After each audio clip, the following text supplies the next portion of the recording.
Can I share some good news with you? God is not impressed by how smart you are.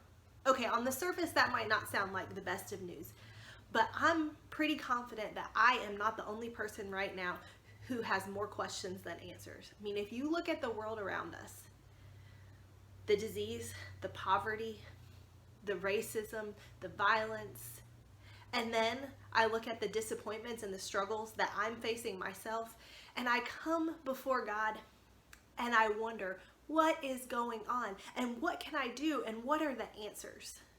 And I'm reminded in this season from the book of Ecclesiastes, chapter 5, that God doesn't need my explanation, my wisdom, my insight, or my understanding, because He is the one who created the earth. He is the one in charge. The book of Ecclesiastes, chapter 5, it starts with this warning that when we go into the house of God, when we go into His presence, we need to guard ourselves. And it says we should draw near to listen rather than to offer the sacrifice of fools.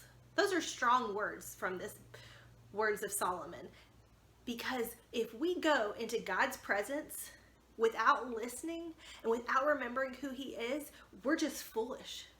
If we think we have to help God fix everything, we've missed out on how great and how big God is. Solomon continues by saying we shouldn't be hasty or impulsive to bring something up into God's presence, because God is in heaven and we are on earth.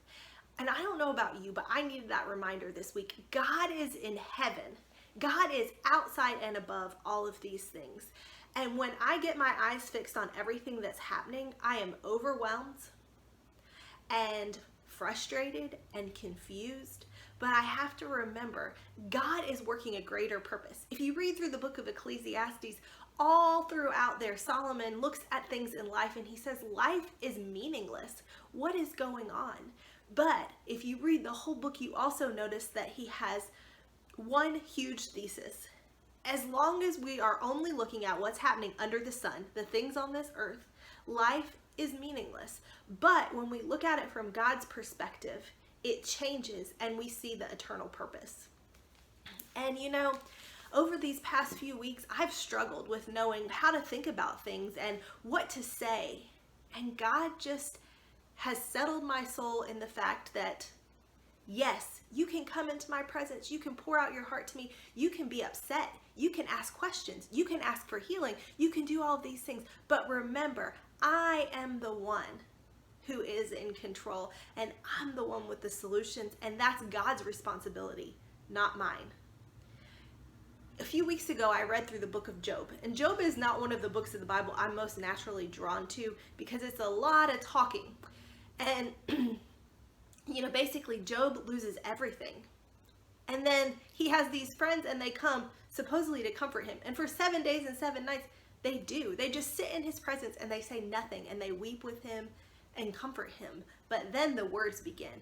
And one friend after the other explains why Job is facing what he is facing, what has went wrong, what God is thinking, how God feels about Job. And Job responds about how he's feeling, how he's innocent, and how he wishes he had never been born.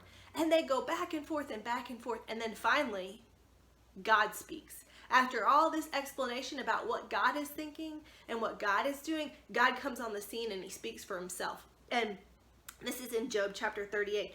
God answers Job and his friends and he says, "Who is this who darkens counsel by words without knowledge?" And he asks Job to stand before him, and then he says, "Where were you when I laid the foundations of the earth? Tell me if you have understanding." I think this is the same message that Ecclesiastes is telling us. We were not around when God made the earth. The earth goes around its orbit. The sun comes up and down. The seasons come and go. The animals are born and have life cycles. People are born and have life cycles. And all of this is within God's control. It's all His creation. So when we come before God, we don't need to explain God to God. We don't need to say the greatest things or have all the answers. we can come in his presence to listen and hear what he has to say and allow him to transform our thinking, to bring us healing, to bring renewal, and to change our perspective. God can do that because God already knows everything. He doesn't need us to know everything. He doesn't need us to have all the answers because he's the creator. We can come before him ready to listen and ready to find rest in his presence.